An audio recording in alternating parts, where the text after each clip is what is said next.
Hello friends வணக்கம். Welcome to the session. So நம்ம static GK பைட்ஸ்ல ரொம்ப ரொம்ப முக்கியமான டாபிக்ஸ்லாம் பார்த்துட்டு இருக்கோம். அதே மாதிரி இன்னைக்கும் ரொம்ப முக்கியமான டாபிக் தான் பார்க்க போறோம். ஸோ வாங்க ஃபர்ஸ்ட் ஸ்டார்ட் பண்ணிடலாம். ஃபர்ஸ்ட் பார்த்தீங்கன்னா ஃபாதர் ஆஃப் ஹைட்ரஜன் பாம் யாரு அப்படின்னு பார்த்தீங்கன்னா எட்வர்ட் டெல்லர். ஓகேவா? எட்வர்ட் டெல்லர் அப்படிங்கிறவங்க தான் ஃபாதர் ஆஃப் ஹைட்ரஜன் பாம். அடுத்து அட்டாமிக் பாமோட ஃபாதர் யாரு அப்படின்னு கேட்டாங்கன்னா ராபர்ட் ஓப்பன்ஹைமர். சரியா? இந்த ஓப்பன்ஹைமர் அப்படின்னு சொல்லிட்டு இப்போ ரீசெண்டா கூட ஒரு படம் வந்திருக்கும். ஸோ அதுல நிறைய ஆஸ்கர் அவார்டும் வின் பண்ணியிருப்பாங்க. ரொம்ப ரொம்ப முக்கியமானது இந்த படம். கேட்க வாய்ப்பு இருக்கு. சரியா? ஓப்பன்ஹைமர் அப்படிங்கிறது யாருன்னா ஃபாதர் ஆஃப் அட்டாமிக் பாம். அதுக்கப்புறம் ஹைட்ரஜனோட ஐசோடோப்ஸ், இந்த ஹைட்ரஜன் பாம், அட்டாமிக் பாம் அது ரிலேட்டடான டீடைல்ஸ் பார்க்கலாம். ஹைட்ரஜனோட ஐசோடோப்ஸ் எதெல்லாம் பாத்தீங்கன்னா ஹைட்ரஜன், டியூட்டீரியம் அண்ட் ட்ரிட்டியம். இதுதான் ஹைட்ரஜனோட ஐசோடோப்ஸ். அடுத்து ஹைட்ரஜன் வந்துட்டு எப்போ டிஸ்கவர் பண்ணப்பட்டதுன்னா ஹென்ரி கேவண்டிஷ் 1766 அப்போ டிஸ்கவர் பண்ணப்பட்டிருக்கும். ஓகேவா? அண்ட் ஆக்சிஜன் எப்போ டிஸ்கவர் பண்ணப்பட்டதுன்னா ஜோசப் பிரெஸ்லி அப்படிங்கிறவங்க 1774 அப்போ டிஸ்கவர் பண்ணிருப்பாங்க. ஓகேவா? அண்ட் அடுத்து ரொம்ப ரொம்ப முக்கியமானது மேரி கியூரி, பேரி கியூரி அப்படின்னு சொல்லிட்டு எல்லாருமே நம்ம நிறைய பிசிக்ஸ்ல கேள்விப்படுவோம். அண்ட் இதுல மேரி கியூரியும் பேரி கியூரியும் சேர்ந்துதான் 2 எலமெண்ட் கண்டுபிடிச்சிருப்பாங்க முத. அது யாருன்னு பாத்தீங்கன்னா, அது என்ன எலமெண்ட்ஸ் பாத்தீங்கன்னா polonium and radium. Polonium and radium அப்படிங்கிற 2 எலமெண்ட்டை கண்டுபிடிச்சது யாரு அப்படின்னு கேட்பாங்க, Marie Curie and Pierre Curie. அதுக்கப்புறம் மேரி கியூரி தான் வந்து first woman to win Nobel பிரைஸும் கூட. எதுக்காக அவங்களுக்கு நோபல் பிரைஸ் கிடைச்சிருக்கும் அப்படின்னு பாத்தீங்கன்னா 1903ல ரேடியோ ஆக்டிவிட்டியை டிஸ்கவர் பண்ணதுக்காக. இந்த ரேடியோ ஆக்டிவிட்டி மேரி கியூரி மட்டும் டிஸ்கவர் பண்ணிருக்க மாட்டாங்க. அவங்களோட ஹஸ்பண்ட் மேரி கியூரி, அவங்களோட ஹஸ்பண்ட் பியரி கியூரி, அதுக்கப்புறம் எல்லாருக்கும் தெரிஞ்ச ஹென்ரி பெக்கரல். இவங்க 3 பேரும் சேர்ந்துதான் ரேடியோ ஆக்டிவிட்டியை கண்டுபிடிச்சிருப்பாங்க. ரேடியோ ஆக்டிவிட்டி அப்படிங்கிற ஒரு விஷயத்தையே இவங்க 3 பேர் சேர்ந்துதான் கண்டுபிடிச்சிருப்பாங்க, டிஸ்கவர் பண்ணிருப்பாங்க.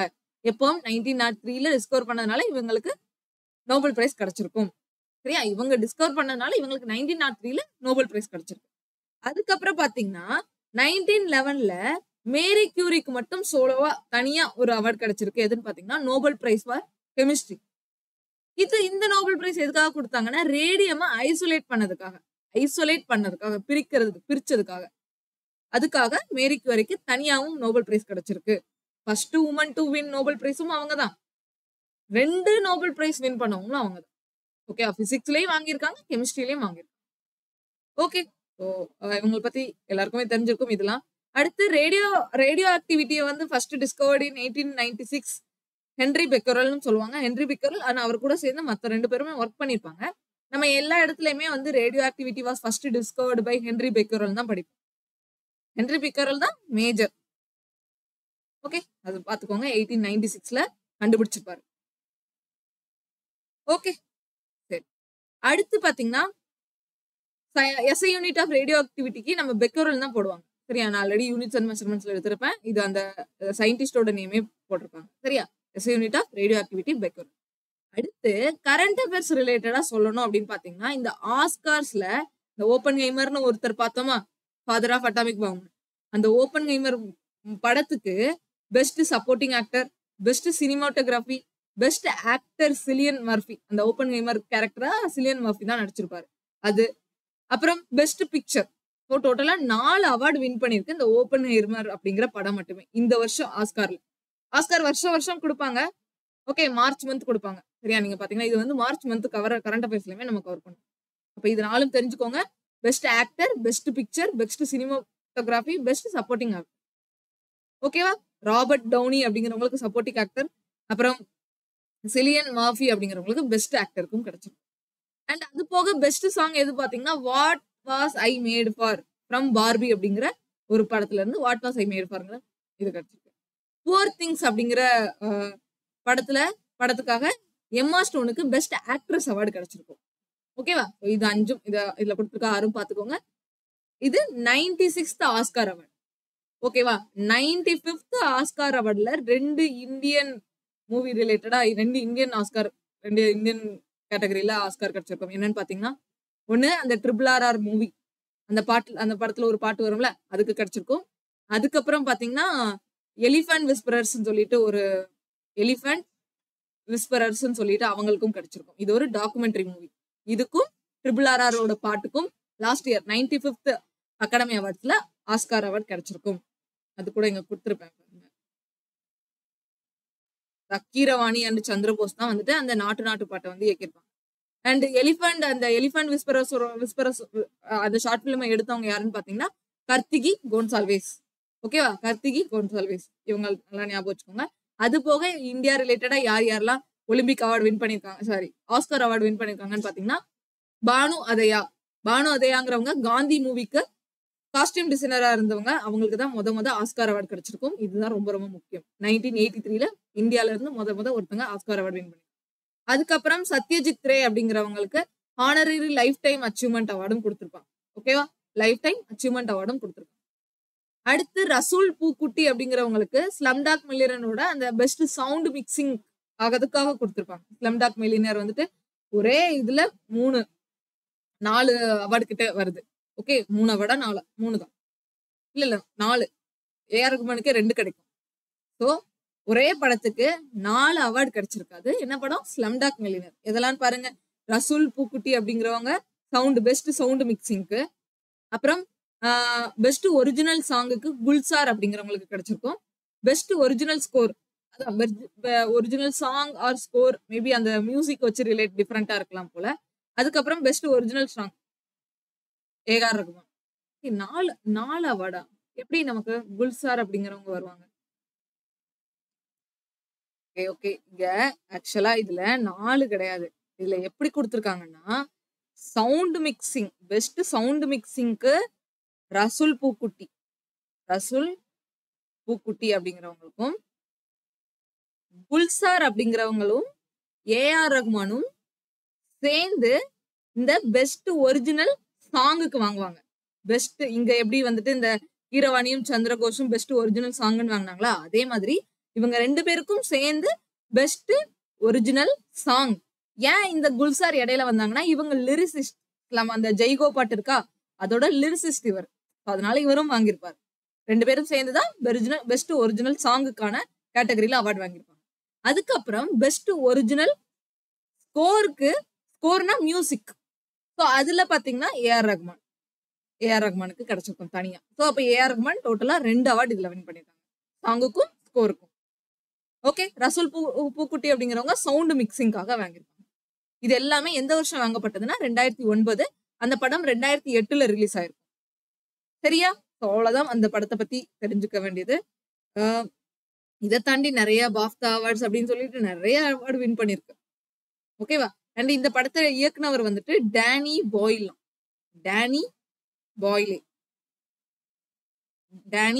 அப்படிங்கிறவர் தான் இதை இயக்கிருப்பார். ஸோ இதெல்லாம் தெரிஞ்சுக்கோங்க. வேற ஸோ இதெல்லாம் பார்த்துட்டோம். பனு அதயா தான் வந்துட்டு first Indian to win Oscar award.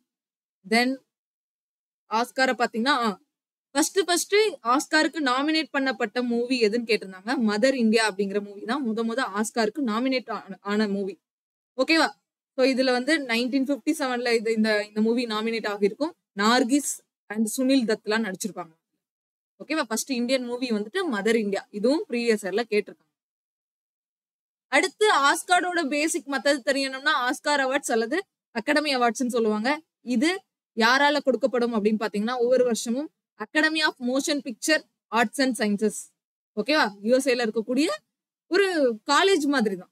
ஒரு நம்ம எப்படி யூனிவர்சிட்டி அந்த மாதிரி சொல்லுவோம்ல, அதே மாதிரி இவங்க வந்துட்டு Academy of Motion Picture Arts and Science அப்படின்னு சொல்லிட்டு ஒரு காலேஜ்ல தான் இது, ஒரு அகாடமில தான் இதை வழங்குறாங்க. அவங்க தான் வழங்குறாங்க, யூஎஸ்ஏல இருக்குது. அண்ட் இது எப்போ ஸ்டார்ட் பண்ணப்பட்டதுன்னா 1929 இருந்து இப்போ கரண்டா எத்தனாவது வந்திருக்குது? 96. இப்போ கரண்டா எத்தனாவது அவார்டு கொடுத்துட்டு இருக்காங்க? 96 தானே? ஆமா, 96 வருஷமா கொடுத்துட்டு இருக்காங்க. 1929 ஸ்டார்ட் பண்ணப்பட்டு ஃபர்ஸ்ட் ஆஸ்கார் அவார்ட் வின் பண்ணது யாருன்னு பாத்தீங்கன்னா எமில் ஜானிங்ஸ். இது இன்டர்நேஷனல் லெவல்ல எமில் ஜானிங்கிறவங்க தான் முத ஆஸ்கார் அவார்ட் வின் பண்ணிருப்பாங்க. ஓகேவா? லாஸ்ட் கமாண்ட் அப்படிங்கிற மூவிக்காக எமில் ஜானிங்ஸ் வின் பண்ணிருப்பாங்க. ஸோ இதுதான் நம்ம இதை பத்தி பார்க்கக்கூடியது. ஆஸ்கார் ரிலேட்டடா பார்த்துட்டோம். அதுக்கப்புறம் இப்போ கொஞ்சம் வந்துட்டு அந்த அட்டாமிக்ஸ் அது ரிலேட்டடாகவும் பார்ப்போம். இதை வச்சு கொஸ்டின் கண்டிப்பா கேட்பாங்க. நம்ம அந்த நியூக்ளியர் இதை வச்சு பார்த்ததுனால சரி இதை இன்னைக்கே எடுத்துடலாம் அப்படிங்கிறதுக்காக தான் இதை வச்சு கொண்டு வந்தேன். ஓகேவா? இந்த பிக்சரை நான் அப்படியே உங்களுக்கு டெலிகிராம்ல ஷேர் பண்ணிடுறேன். நீங்க வந்துட்டு என்ன பண்ணணும் அப்படின்னா ஜஸ்ட் ரிவைஸ் பண்ணணும்னா அப்படியே ஒவ்வொரு பிக்சரா நீங்க பார்த்து ரிவைஸ் பண்ணிக்கலாம். ஓகேவா? ஸோ இங்க பாருங்க, இன்னும் சில இது மட்டும் இந்த பாம் ரிலேட்டடா பார்த்துடலாம். ஓகேவா? ஆட்டம் பாம்பை முத கண்டுபிடிச்சவர் யாரு? Robert Oppenheimer. அவர் தான் ஃபாதர் ஆஃப் ஆட்டம் பாம்புன்னு சொல்றாங்க. அடுத்து மொத்தமா நியூக்ளியர் பாம்ல 2 ஐசோடோப்ஸ் யூஸ் பண்ணுவாங்களாம். அது என்னன்னு பாத்தீங்கன்னா யுரேனியம் 235, புளுட்டோனியம் 239. யுரேனியம் 235, புளுட்டோனியம் 239 இருந்தா நியூக்ளியர் பாம் அதாவது நம்ம கேள்விப்பட்டிருப்போம் ஹிரோஷிமா நாகசாகி எல்லாம் அங்க நியூக்ளியர் அட்டாக் நடந்துச்சுல, அதுல இந்த யுரேனியம் 235யும் புளுட்டோனியம் 239 தான் யூஸ் பண்ணக்கூடிய ஐசோடோப்ஸ். அதை தயாரிக்கிறதுக்கு கன்ஸ்ட்ரக்ட் பண்றதுக்கு இந்த யுரேனியம் 235யும் புளுட்டோனியம் 239 தான் இது பண்றாங்க, யூஸ் பண்றாங்க. அண்ட் நியூக்ளியர் அட்டாக்ஸ், இந்த மேஜர் நியூக்ளியர் அட்டாக்ஸ் கண்டிப்பா நம்ம எல்லாருக்கும் தெரிஞ்சிருக்கும். ஹிரோஷிமா நாகசாகி 3 நாளுக்கு 6 ஆகஸ்ட் 1945, அடுத்து 9 ஆகஸ்ட் 1945. இந்த 2 நாள்லயும் ஜப்பான்ல 2 பிளேஸ்ல ஹிரோஷிமா அண்ட் நாகசாகிங்கிற பிளேஸ்ல டிராப் பண்ணிருப்பாங்க. யுரேனியம் 235 வந்து லிட்டில் பாய்ன்னு சொல்றாங்க. புளுட்டோனியம் 239 ஃபேட்மேன்னு சொல்றாங்க.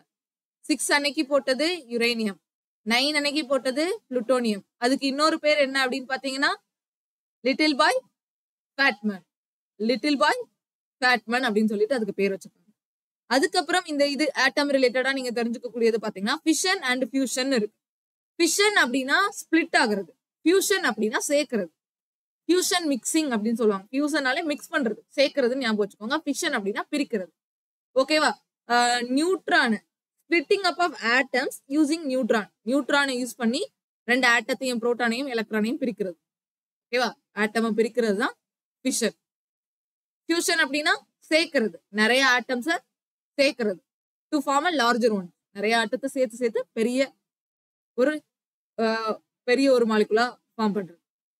அண்ட் இதுல எக்ஸாம்பிள் பாத்தீங்கன்னா use isotopes of uranium and plutonium. Uranium and plutonium use பண்ணி ஸ்பிளிட் பண்ணாங்க. அதான் இது யூஸ் கொடுத்துருக்காங்க. அதுக்கப்புறம் இந்த ஃபியூஷன் பத்தி பாத்தீங்கன்னா ஓகே, நம்ம சூரியனோட எனர்ஜி கிரியேஷன் இருக்குல்ல, சூரியன்ல இருந்து அந்த ப்ராசஸ், சூரியன்ல இருந்து நமக்குலாம் எனர்ஜி கிடைக்கல, அதுதான் என்னவா ஃபியூஷன் ப்ராசஸ் தான். ஓகேவா? நிறைய சின்னதெல்லாம் சேர்ந்து சூரியன் வந்துட்டு சின்ன நிறைய ஆட்டம், லட்சக்கணக்கான கோடிக்கணக்கான ஆட்டம் தான் சேர்ந்துதான் நமக்கு எனர்ஜி கொடுக்குறோம், எனர்ஜி கிரியேட் பண்றாங்க. அந்த மாதிரி எக்ஸாம்பிள் எடுத்துக்கலாம். ஓகே, அதுக்கப்புறம் இது ரிலேட்டடா பாத்தீங்கன்னா இந்தியால இருக்கக்கூடிய லார்ஜஸ்ட் தோரியம் ரிசர்வ் எதுன்னு பாத்தீங்கன்னா இந்தியால தான் இருக்கு. ஓகேவா? உலகத்திலேயும் வேர்ல்டு லார்ஜஸ்ட் தோரியம் ரிசர்வ் வந்துட்டு இந்தியால தான் இருக்கு. யுரேனியம் ரிசர்வ் வந்துட்டு ஆஸ்திரேலியால இருக்கு. ஓகேவா? வேர்ல்டுலயே சொல்றேன், இந்தியால மட்டும் இல்ல, வேர்ல்டுலயே ஆஸ்திரேலியா யுரேனியம் அதிகமா இருக்குது, இந்தியால தோரியம் அதிகமா இருக்கு. அண்ட் அதுக்கப்புறம் நம்ம இந்தியாவை பொறுத்த வரைக்கும் இந்தியாவோட நியூக்ளியர் ப்ரோக்ராமின் தந்தைன்னு அழைக்கப்படுறது யாருன்னு பாத்தீங்கன்னா Homi Baba, doctor Homi Baba atomic centre அப்படின்லாம் சொல்லி கேள்விப்பட்டிருப்போம். ஸோ அவர் தான் வந்து இந்தியாவோட நியூக்ளியர் ப்ரோக்ராமின் தந்தை. ஓகேவா? இன்னைக்கு இந்த நியூக்ளியர் ஆட்டம் ரிலேட்டடாவே பார்த்துட்டு இருக்கோம். ஸோ இது எல்லாத்தையும் அந்த அவார்டு வின் பண்ண அந்த அகாடமி அவார்ட்ஸும் சரி, அது கரண்ட் அஃபேர்ஸ்ல வரும், இது ஸ்டாட்டிக் ஜிகே சயின்ஸ்ல வரும். ஓகேவா? இதெல்லாம் கண்டிப்பா தெரிஞ்சிடும்.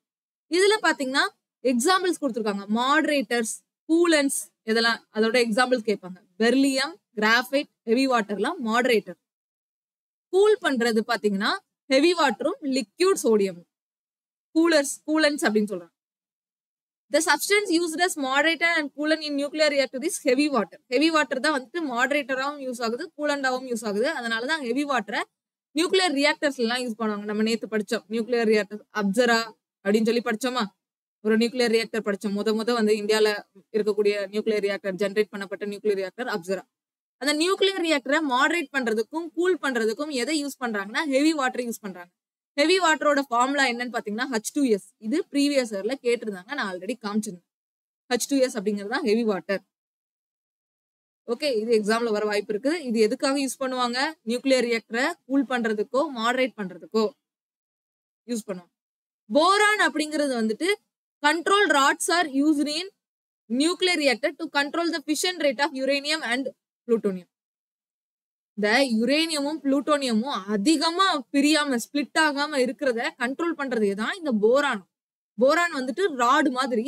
யுரேனியம் புளூட்டோனியம், அது யுரேனியம் புளூட்டோனியம் என்ன ஆகும்னு சொன்னோம்? ஸ்பிளிட் ஆகும்னு சொன்னோமா? அது வந்து அதோட ஆட்டத்தை பிரிக்கும் அப்படின்னு சொல்லி பார்த்தோம். அதே இது அது ஆட்டத்தை ரொம்ப பிரிச்சிடக்கூடாதுல, அதுக்குன்னு ஒரு லிமிட் வேணும். ஸோ அதை எது கண்ட்ரோல் பண்ணுதுன்னா இந்த போரான் அப்படிங்கறதான் கண்ட்ரோல் பண்ணும். ஓகேவா? இதுதான் கண்ட்ரோல் ராட்ஸ்ன்னு சொல்றோம். ஓகே, ஸோ புரிஞ்சுச்சா? நம்ம இன்னைக்கு என்னெல்லாம் பார்த்திருக்கோம்? அவார்ட்ஸ், ஆஸ்கார் அவார்ட்ஸ் வச்சு கரண்ட் அஃபேர்ஸ் ரிலேட்டடா பார்த்தோம். பழைய ஸ்டாட்டிக் இதுவும் ஆஸ்கார் ரிலேட்டடா பார்த்தோம். அது போக இந்த ஹைட்ரஜன் பாம்பு, நியூக்ளியரு, யுரேனியம், புளூட்டோனியம், அப்புறம் இங்க வந்து போலோனியம், இதெல்லாம் தெரிஞ்சுக்கணும். ஸோ இதெல்லாமே நோட் பண்ணிக்கோங்க. கண்டிப்பா எக்ஸாம்ல வர வாய்ப்பு இருக்கு. அடுத்து இன்னைக்கான ஸ்கீம் பார்த்தலாம். இன்னைக்கு என்ன ஸ்கீம் பார்க்கறோம்? இது வந்து நம்ம கொஞ்சம் பழைய ஸ்கீம் தான் வைங்களேன். என்ன அப்படின்னு பாத்தீங்கன்னா, பிரதான் மந்திரி ஜன் ஔஷதி பரியோஜனா ஜன் ஔஷதி அப்படின்னு சொல்லிட்டு ஜன் ஔஷதி மெடிசின் சொல்லிட்டு இப்போ வந்துட்டு எல்லா பிளேசஸ்லயுமே, எல்லா டிஸ்ட்ரிக்ட்ஸ்லயுமே, எல்லா டவுன்ஸ்லயுமே வந்துருச்சு. இந்த Jan Aushadhi medicine, generic medicine. அதாவது ஜன் ஔஷதி மெடிசன்னா ஒண்ணும் இல்ல, ஜெனரிக் மெடிசன்லயே சீப்பான பிரைஸுக்கு மருந்து விற்பாங்க. சரியா? அதான் பாருங்க, 80% லோவர் தென் மார்க்கெட் பிரைஸ். தான் இந்த நம்ம படத்துல கூட வரும்ல, ஜெனரிக் மெடிசின் வந்துட்டு வித்தாங்கன்னா கம்மியான பிரைஸ்ல கிடைக்கும், 1000 ரூபாய் மாத்திரை 100 ரூபாய் கூட கிடைக்கும் சொன்னால, இந்த ஜெனரிக் மெடிசின் விற்கிறது மூலமா 50ல இருந்து 80% மார்க்கெட் பிரைஸ்ல இருந்து கம்மியாகுது. நீங்க நார்மலா ஒரு பிரைவேட் ஹாஸ்பிட்டல்ல போய் 500 ரூபாய்க்கு மாத்திரை வாங்குறது, இந்த ஜன் ஔஷதில 10 ரூபா 50 ரூபாய்க்கு வாங்கிக்கலாம். ஓகேவா? மெடிசின் நிறைய வந்து சீப்பாவே கிடைக்கும். ஓகே. சோ இது அந்த டைம்ல யாரு இத கொண்டு வந்திருப்பாங்கன்னு பாத்தீங்கன்னா, அப்போ ஹெல்த் மினிஸ்டரா இருந்த மன்சுக் மண்டவியா, டாக்டர் மன்சுக் மண்டவியா அவங்க தான் கொண்டு வந்திருப்பாங்க. இது வந்துட்டு வாசுதெய்வ குடும்பகம் அப்படிங்கிற இதுல இங்க நம்ம இன்னைக்கு என்ன பார்க்க போறோம் அப்படின்னா, வாசுதெய்வ குடும்பகம்னா எல்லாமே பூமி அனைவரும் சமம், எல்லாருக்கும் எல்லாமே சேரணும் அப்படிங்கிற மாதிரியான ஒரு தீம். இதுல இந்த பார்மா செக்டர் என்ன பண்ணிருக்காங்கன்னா, இந்த பிஎம்பிஜேபி அப்படிங்கிற ஸ்கீம் மூலமா இந்த பார்மா செக்டரை இன்னும் இம்ப்ரூவ் பண்ணிருக்காங்க. வேர்ல்டுலயே குளோபல் மார்க்கெட்லயே வந்துட்டு இந்தியன் பார்மசூட்டிக்கல் இண்டஸ்ட்ரி தான் லீடிங் ரோல் பிளே பண்ணிட்டு இருக்கோம். நம்ம அந்த கொரோனா டைமே பார்த்திருப்பீங்க. சோ அந்த இதை இன்னும் வந்து பெருசாக்குறதுக்காக தான் கொண்டு வந்திருப்பாங்க இப்படி. ஓகே. சோ இதுல வாசிச்சீங்கன்னா தெரியும். Leading role in the global market and have been working tirelessly to contribute towards greater good of mankind to ensure abundant availability of good quality pharmaceuticals of mass consumption at reasonable price. குறைஞ்ச விலையில நம்ம வேர்ல்டுலயே நம்ம global மார்க்கெட்ல நம்ம தான் முக்கியமான ரோல்ல இருக்கோம். அதையும் அது மட்டும் இல்லாம இன்னும் நிறைய எஃபோர்ட் போட்டுட்டு இருக்கோம். ரீசனபிள் பிரைஸ்ல மக்களுக்கு கொண்டு போய் சேர்க்கறதுல, மனிதாபிமானம் அடிப்படையில மேன்கைண்டுக்கு கொண்டு போய் சேர்க்கணும் அப்படிங்கிற மாதிரி சொல்லியிருக்காங்க. ஓகே. இதுதான் பிஎம் பிஜேபி அப்படிங்கிறது. பிஜேபி அப்படி அவங்களோட பேரே வந்துருச்சு, பிஜேபி அப்படிங்கிறது. ஸோ பாத்துக்கோங்க. இது இன்னைக்கு சிம்பிள் தான். ஏன்னா நம்ம அன்னைக்கு அங்க வந்து கொஞ்சம் பெருசா பார்த்தோமா, அதனால இங்க சிம்பிளா எடுத்துட்டு வந்துட்டேன். இது எந்த வருஷம் வந்தது இதெல்லாமே நம்ம தனியா பார்க்கலாம். ஓகேவா? சிம்பிளா இன்னைக்கு கொடுக்கணும்னு பார்த்தேன். அதனால இது வந்து 2023 வேற இன்னும் அதை வந்து எக்ஸ்டெண்ட் பண்றதுக்கான நிறைய அதை இன்னும் இன்க்ரீஸ் பண்றதுக்காக நிறைய அந்த மாதிரி மெடிக்கல் ஷாப் வந்துட்டு நிறைய இடத்துல கிரியேட் பண்ணணுங்கிறதுக்காக இங்க பாருங்களேன், 8 வருஷத்துல நிறைய மோர் தென் 100 டைம்ஸ் அதிகமாவே நிறைய பார்மசி எல்லாம் கொண்டு வந்திருக்காங்க. ஓகே. அவ்வளவுதான். இது சிம்பிளா இன்னைக்கு இது இருக்கட்டும், பார்க்கலாம். ஓகேவா? அடுத்து பாத்தீங்கன்னா, registration of births and deaths amendment bill. ஓகேவா? நம்ம எல்லாரும் பர்த் சர்டிபிகேட் வாங்குவோம்ல, அது ரிலேட்டடாவும் லாஸ்ட் இயர் வந்துட்டு பில் அமெண்ட் பண்ணிருக்காங்க. எப்படின்னா, இந்த பில் எல்லாமே பாத்தீங்கன்னா பழைய ஆக்ட் இருக்கும், அது எல்லாத்தையும் இப்போ வந்து புதுப்பிச்சுட்டு இருக்காங்க. அதுதான் வேலை. ஓகே. பழைய இது வந்துட்டு அந்த காலத்துக்கு ஏத்தாப்புல அப்போ இருக்கக்கூடிய ட்ரெண்ட்ல இருந்திருக்கும். இப்போ நமக்கு கரண்ட் ட்ரெண்ட் ஏதோ அதுக்கு ஏத்தாப்புல மாறிக்கணும்ல. சரியா? சோ இப்ப இங்க பாருங்க, registration of births and deaths act வந்துட்டு 1969ல வந்திருக்கு. அத 2023ல இப்போ அதை அமெண்ட்மெண்ட் பண்ணிருக்காங்க.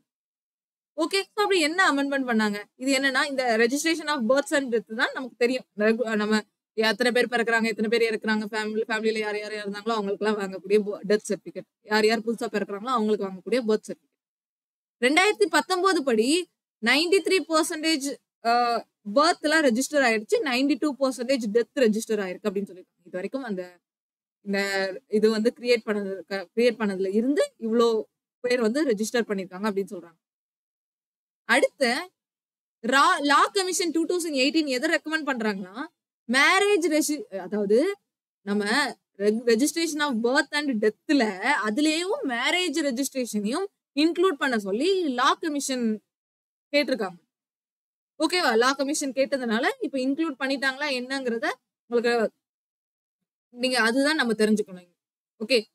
மேரேஜ் ரெஜிஸ்ட்ரேஷன் இந்த பர்த் அண்ட் டெத்துக்குள்ள இன்க்ளூட் பண்ணிட்டாங்களா இல்லையா அப்படிங்கிறதுக்கான ஒரு பில் தான் இது.